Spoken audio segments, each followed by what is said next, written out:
Assalomu alaykum, hurmatli o'rganuvchilar. Navbatdagi video darsimizda biz siz bilan har qanday dasturlash tillarining eng muhim tushunchalaridan biri bo'lgan funksiyalar bilan tanishishni boshlaymiz. Biz shu paytgacha bir nechta funksiyalardan foydalanib kelgan edik. JavaScriptda avvaldan tayyorlab qo'yilgan tarkibiy funksiyalar mavjud va foydalanuvchi, ya'ni dasturchi o'zining shaxsiy funksiyalarini ham yaratishi mumkin bo'ladi. Keling, dastlab biz tarkibiy, ya'ni oldindan JavaScript tarkibida mavjud bo'lgan funksiyalarni bir esga olaylik. Misol uchun eng ko'p ishlatib ko'rgan funksiyalarimiz bu console log funksiyamiz. Ya'ni funksiya nomi beriladi, undan keyin qaus ichida qandaydir xususiyatlari, ya'ni argumentlari ko'rsatiladi. Funksiyalarni argumentsiz ham ishlatilishi mumkin. Mana hozir bu yerda biz console log funksiyamizga hech qanday argument bermadik, ishlatib ko'rdik va hech qanday natija bu yerda chiqmadi. Chunki qausning ichida hech narsa yo'q. Bu yerda biz qandaydir misolni berib ko'rishimiz mumkin. Mana natija 58 chiqdi. Yoki oddiy biror bir matnni yozishimiz ham mumkin. Xuddi shu narsani chiqarib berish kerakligini anglatadi. Bundan tashqari biz siz bilan yana ko'rgan edik type of funksiyasini. Endi type of funksiyasi uning argumentiga berilgan ma'lumotni tipini aniqlab ko'rsatadi. Mana 15 number chiqdi. Endi bular biz oldin ishlatib ko'rgan tayyor JavaScript tarkibidagi funksiyalar edi. Bizni bugungi darsimiz asosan dasturchining o'z shaxsiy funksiyalarini yaratish usullari haqida. Xo'p, JavaScriptda funksiyalar yaratishni bir nechta xil usullari, ya'ni turlari bor. Har birini o'ziga xos xususiyatlari, qo'llash kerak bo'lgan holatlar mavjud. Keling, bular bilan tanishishni boshlaylik. Demak, birinchi usulimiz bu function declaration deb nomlanadi. Ya'ni an'anaviy usul desak ham bo'ladi. Xo'p, bunda qanday qilib yaratiladi?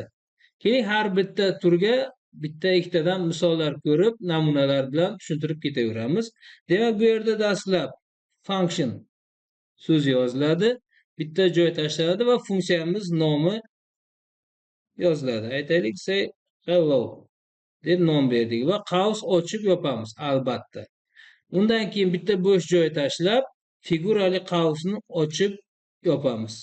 Mana hozir ochib yopildi va enter tugmasini bosganimda bittasi yuqorida, bittasi pastda qoldi. Ana endi shu funksiyamizni nima vazifa bajarish kerakligini mana shu yerda, ya'ni figurali qauslar orasida yozamiz. Keling, bu funksiyamiz shunchaki bizdan hech qanday argument qabul qilmasdan biz bilan salomlashadigan funksiya bo'lsin. Demak, console log qaus ichida, apostrof ichida assalomu alaykum. Bo'ldi, bu funksiyamiz bor yo'g'i mana shu vazifani bajarishini xohlayapmiz. Boshqa bu funksiyamizga hech qanday ish buyurish niyatimiz yo'q. Demak, dasturimizni istalgan joydan biz say hello funksiyasiga murojaat qilishimiz mumkin. Buning uchun funksiya nomi va ochilib yopilgan qaus qo'yiladi. Va dasturimizni ishlatib ko'rsak, mana assalomu alaykum.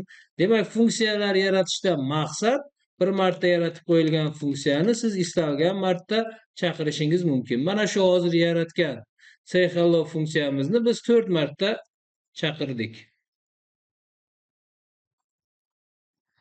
Mana bu yerda natijada 4 marta 4 sonni boshiga yozib qo'ydi. Assalomu alaykum so'zimiz hosil bo'lganini ko'rishimiz mumkin.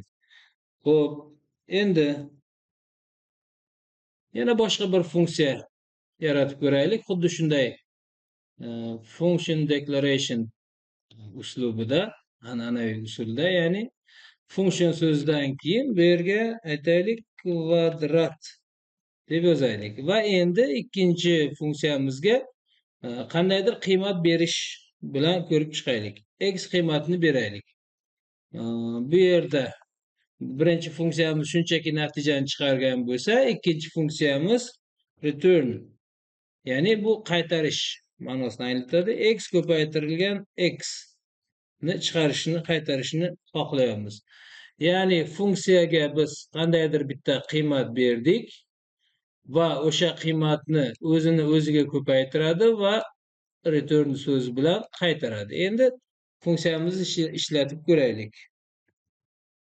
Console qaus ichida kvadrat funksiyamizga aytaylik 8 sonini yuboraylik. Ishlatib ko'ramiz. Mana biz kvadrat 8 deganimizda o'zimiz yaratgan kvadrat nomli funksiyamizga 8 yetib keldi va bu 8 o'zini o'ziga ko'paytirdi hamda natijani return yordamida ana shu funksiya chaqirilgan nuqtaga qaytarib yubordi va console log yordamida chiqarib ko'rsatdi. Xuddi shunday bu yerda qiymatlarni o'zgartirib ham ishlatib ko'rishimiz mumkin. Birinchi marta chaqirilganda 8 soni keldi va 8 ni 8 ga ko'paytirib 64 qaytib keldi. Console log yordamida chiqarib ko'rsatildi. Ikkinchi safar 5 soni yana shu kvadrat funksiyamizga keldi. 5 ni 5 ga ko'paytirib natijasi return qilindi va bu yerga 25 kelib tushdi. Console log yordamida chiqarib ko'rsatildi. Mana bu demak funksiyalarni yaratish, e'lon qilishni birinchi usuli. Ikkinchi usulimizga o'tamiz. Ikkinchi usulimiz function expression deb nomlanadi. Bunga ham keling misol bilan tushuntiramiz. Const bilasiz, bu mavzuni o'tganmiz, ya'ni bu o'zgarmas. Salom ber degan funksiya yarataylik. Va bu yerda teng qo'yiladi, ya'ni salom ber degan o'zgaruvchiga funksiyani o'zlashtiryapmiz. Yana oldingi yuqoridagi misol kabi function qaus ochib yopamiz va yana figurali qaus ichida funksiyamiz bajarish kerak bo'lgan vazifani yozamiz. Console log assalomu alaykum. Va bu funksiyamizga endi murojaat qilayotganimizda yana o'sha nomini aytib qaus ochib yopamiz. Ishlatib ko'ramiz. Xo'p, xatolik bor ekan, qayerdaligini hozir albatta mana bu joydagi assalomu alaykumni string tarzida chiqarishimiz kerak edi va natijada mana assalomu alaykum hosil bo'ldi. Xo'p, bu qiymatsiz, ya'ni argumentsiz funksiyaga misol bo'ladigan bo'lsa, endi bitta argumentlisini ham misol sifatida ko'raylik. Yig'indi. Keling shuni summa deb nomlaylik. Funksiya teng, ya'ni summa degan o'zgaruvchiga endi funksiyani o'zlashtiramiz. Function. Xo'p, bu yig'indi ikkita operanddan iborat bo'ladi. A va B va return yordamida shu ikkalasining yig'indisini qaytarishni buyurdik. Ana endi shu summa funksiyasiga biz ixtiyoriy ikkita sonni yuborganimizda u ikkalasini yig'indisini bizga return yordamida qaytaradi. Ishlatib ko'raylik. Console log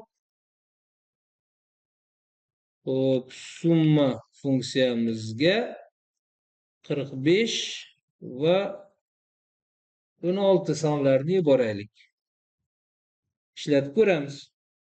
Mana natija 61. Yana bir marta